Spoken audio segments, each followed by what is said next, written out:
Sejam bem-vindos para mais um vídeo aqui no canal O Saquarema. Eu me chamo Thiago Araújo e hoje nós vamos falar sobre a questão tão aclamada por vocês há meses e eu fico prorrogando, que é a questão do Pirara. Hoje a gente vai abordar essa questão tentando pegar todo o panorama histórico. Eu sei que existem outros vídeos aqui no YouTube, você já deve ter ouvido falar sobre isso. Então, por vocês pedirem aqui no canal e eu ter prorrogado por meses, eu pensei em fazer um panorama histórico que dê maior dimensão do que foi esse conflito histórico, geográfico, de reivindicações envolvendo mais de 3, 4 nações. Então é uma questão complexa que necessita entender os pequenos detalhes, as nuances que vão desembocar na derrota brasileira. Spoiler, nós perdemos a questão do Pirara. Mas vamos entender aqui os fatores que nos levaram à perca da região do Pirara, como os ingleses conseguiram fazer essa manobra histórica e como talvez isso possa estar se repetindo nos dias de hoje.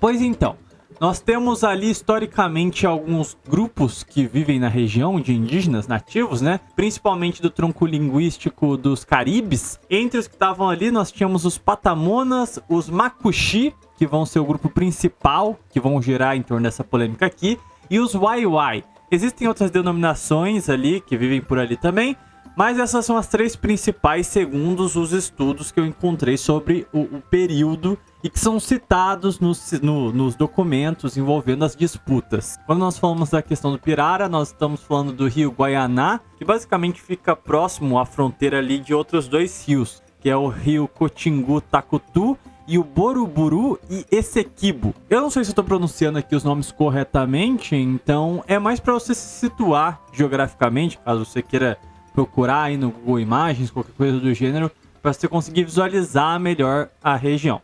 Mas basicamente é na região leste de onde hoje está o estado de Roraima.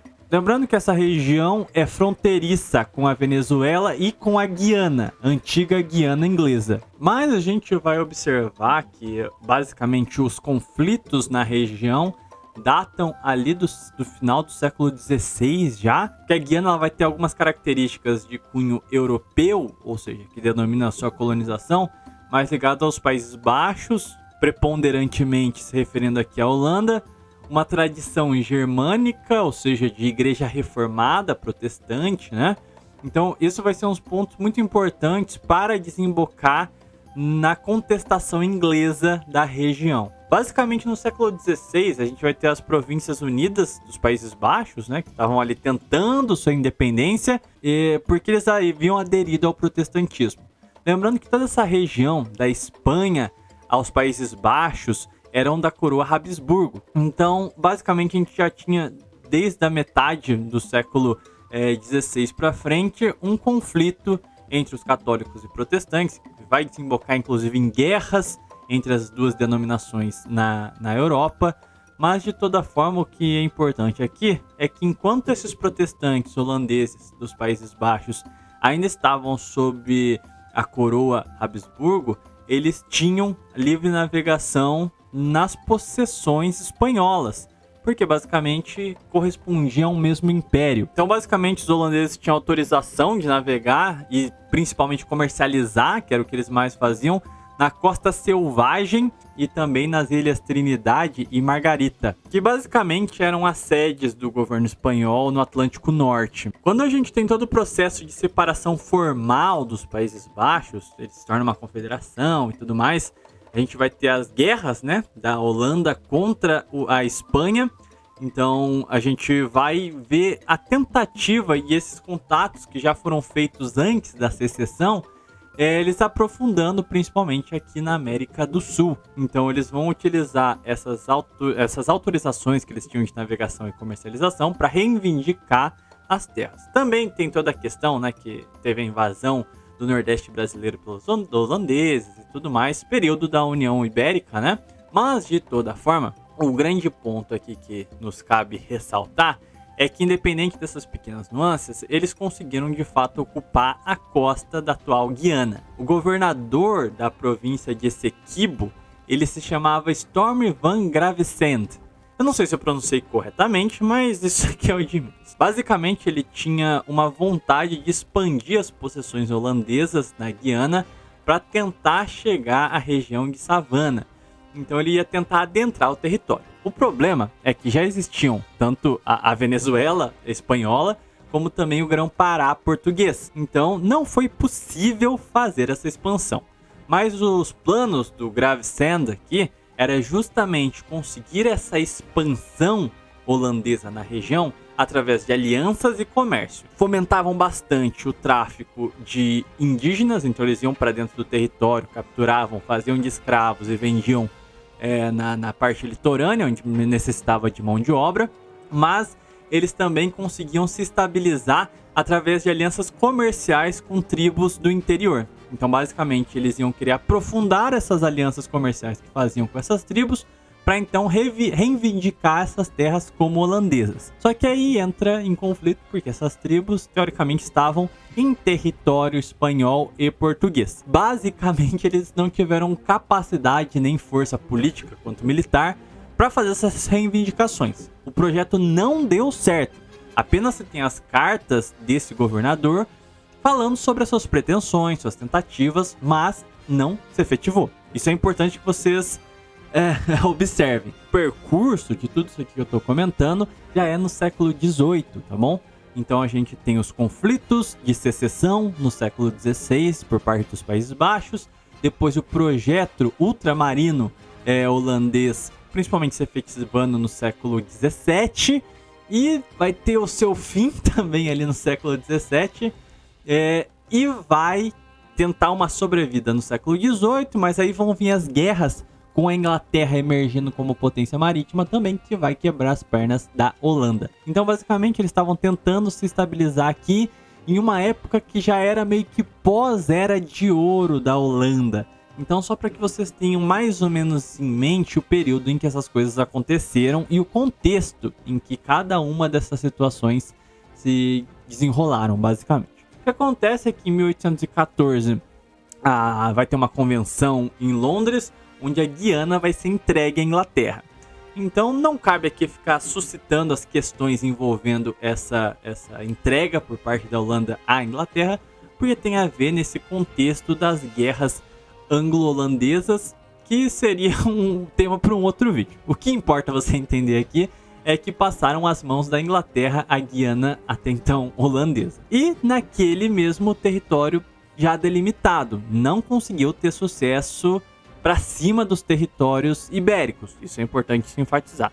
O que acontece é que a Inglaterra não deu muita bola para esses territórios que ela recebeu, não necessariamente escanteou eles, mas ela vai dar mais atenção quando o explorador alemão, só que ele trabalhava para o Royal Geographic Society, ou seja, uma instituição britânica, né? Ele vai ser um cientista dessa instituição. O nome dele é Robert Schomburgk.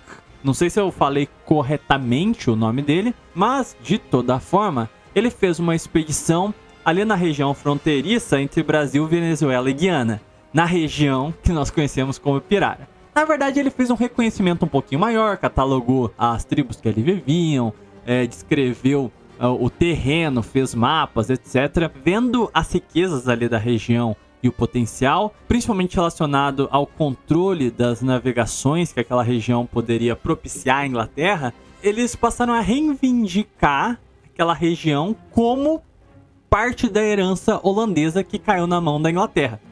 Então, um ponto importante é que eles vão pegar aquelas tentativas de expansão do Gravesend e ao mesmo tempo as alianças comerciais com as tribos e dizer que aquilo ali era sinônimo de que já era holandês. E se era holandês, automaticamente passa a ser da Inglaterra. A coisa começa a ficar um pouco mais séria, são mais do que reivindicações, quando em 1838 se tem o primeiro conflito na região, que não é bem um conflito armado. Basicamente tem um missionário protestante, anglicano, né, o Thomas Judd. Ele se estabelece na região do Rupununi, que é um rio que tem ali na região do Pirara, e ele dizia que havia sido convidado pelos índios Macuxi. que os índios macuxis cooperavam com o Brasil. Lembrando que já estamos num contexto pós-independência, então já é o Império do Brasil, região do Grão-Pará ali. Tem um forte, que é o Forte São Joaquim, onde indígenas da tribo Macuxi trabalhavam nesse forte. Eles mandavam remessas de homens para ir lá trabalhar e tudo mais. O Thomas Yude, ele vai começar a ter contato com essas tribos. Diz ele que recolhe queixas da forma como os brasileiros tratavam os Macuxis. Outras fontes dizem que os próprios missionários anglicanos basicamente fizeram um processo de catequização ali, meio que ensinando a história para os macuxis de forma que nutrisse um revanchismo e ódio contra as autoridades brasileiras e espanholas, venezuelanas ali da região. Então, é bastante controverso esse terreno se de fato este missionário foi tão bem acolhido assim logo de primeira, se de fato foi convidado. Enfim, as questões aqui são muitas. Eu acho que vocês conseguem entender o teor dessas desconfianças, né? É uma coisa bastante capciosa e duvidosa. O missionário Yude, ele fala para os macuxis não mais cooperarem com as autoridades brasileiras e não levarem mais nenhum homem seu para trabalhar no Forte São Joaquim. E isso desemboca, lógico, na falta daquela mão de obra ali. Então, o Capitão Leal, ele vai ver o que está acontecendo na região, ele expulsa o missionário Thomas Yude, só que vai ter uma retaliação nisso. Em 1840, 2 anos depois desse primeiro pseudo-conflito aí, o pastor em questão, o Yude aí, ele retorna à região com tropas inglesas. E ele inicia um conflito entre as tropas brasileiras e inglesas, também tendo um combate religioso ali. De um lado, dos reformados, né, o Thomas Yude, e do outro lado da força, defendendo o catolicismo, a gente vai ter o Frei José dos Santos Inocentes. Vai ter um conflito que vai perdurar por décadas ali, vai ficar uma indefinição, meio que vão ficar rondando tropas na região e um cabo de força, uma guerra às vezes fria, às vezes quente, e vai ser uma indefinição sobre aquela região. Isso acontece porque não se tinham muitos vilarejos ali, não era uma região muito bem colonizada. Até hoje é um tanto quanto complexa essa questão, né? Imagine na metade do século XIX. Então a verdade é que, apesar de ser disputado entre ingleses e brasileiros, quem vivia de fato na região ali era só os indígenas macuxis mesmo e alguns outros troncos na região ali. Então é por isso que o conflito pôde se perdurar por tanto tempo, de uma forma que a gente não consegue entender tão bem olhando para os dias de hoje, né? Você pensa, você vai tomar uma região, você invade e fica lá. Acontece que a região não tinha nada, basicamente. Tinha o forte, tinha assim, infraestrutura precaríssima, então meio que era uma terra desocupada, era terra indígena ainda, basicamente, vamos dizer assim, os únicos que habitavam de fato a região. Em meio aos debates, a gente vai ter o governo brasileiro invocando o Tratado de Madrid, de 1750, que reconhecia a soberania brasileira na região, dizia que era terra brasileira, e historicamente os nativos que ali viviam cooperavam com as autoridades portuguesas, depois brasileiras, e, bom, era populado pelos indígenas, mas fora eles, basicamente portugueses. Então não havia sentido a reivindicação inglesa. Assim, a reivindicação inglesa era extremamente tosca, sendo bem sincero com vocês. Eles se baseavam naqueles documentos das tentativas dos holandeses de ocupar a região, partiam de suposições apenas, nem sequer havia se efetivado essa ocupação para fazer sentido essa reivindicação, mas eles também alicerçavam em um outro ponto de que era uma região de índios independentes, ou seja, não era de ninguém. Quem vivia ali eram os índios e eles não tinham a ver com qualquer nação. E que, na verdade, eles foram na região porque os índios chamaram eles porque os brasileiros estavam cometendo crimes. Na época eles não deviam usar essa denominação, mas falavam que os brasileiros cometiam abusos contra os nativos ali. E os ingleses estavam ali para salvar os índios dos maus tratos brasileiros. Mas peraí, isso aqui tá muito parecido com uma coisa que a gente tá vendo atualmente, não parece não? Um monte de ONG estrangeira que se meteu lá e agora diz que estão salvando os Yanomamis das atrocidades dos garimpeiros brasileiros. Nossa, a história às vezes parece cíclica, não? A questão é que este embate, esta indefinição, se manteve até 1901, quando o governo britânico se propôs a dar um ponto final, botar um veredito, não mais só as forças das armas, mas chegar através da diplomacia e um consenso. Do lado brasileiro, quem nos representou foi o Joaquim Nabuco, sim, o famigerado estadista, e ele basicamente fez um serviço muito bom. Ele documentou tudo que nós tínhamos sobre a efetiva ocupação do Brasil à região. Desde basicamente o século XVII, mais ou menos, a gente já estava ali na região. Então, todos os fatos lógicos estavam do nosso lado. O lado inglês, por sua vez, usava como argumento para suas reivindicações o fato do Robert Schomburgk lá ter feito a sua expedição, e usava novamente aqueles textos, aqueles documentos, aquelas cartas das autoridades holandesas na região, dizendo que queria estabelecer assentamentos comerciais pela região, mas que não tiveram êxito. Os ingleses, tentando dar uma forçada no bom senso, utilizaram o fato de que os holandeses estabeleceram trocas comerciais com tribos indígenas na região, e consequentemente todas as tribos que participavam dessas trocas econômicas, comerciais, automaticamente correspondiam a uma possessão holandesa daquelas terras. E consequentemente, como a Guiana inglesa era a Guiana holandesa, então basicamente é deles. É uma forçação de barra bem absurda, assim. É um negócio totalmente tosco, e a questão ia ser mediada, o juiz da questão ali, que ia bater o martelo, vendo os dois lados, ia ser o rei da Itália, Vittorio Emanuele III. E assim, o rei da Itália foi um bosta. Ele simplesmente viu que a Inglaterra era mais poderosa, podia ganhar mais coisas apoiando os ingleses, e basicamente ele deu vitória para a Inglaterra porque sim. O Joaquim Nabuco por si ficou extremamente bravo, porque não fazia sentido nenhum. Ele levantou todos os documentos que provavam a soberania brasileira na região, tratados anteriores, tratados modernos, e ele só ignorou tudo porque ele era um vassalinho inglês. Então, novamente, o reino italiano se mostrando uma vergonha como ele foi desde o seu nascimento, ele faz essa ação extremamente injusta e mostrando-se um lacaio do imperialismo inglês. E é assim que nós perdemos a região do Pirara. O Brasil, como foi para a diplomacia, foi obrigado a aceitar a resolução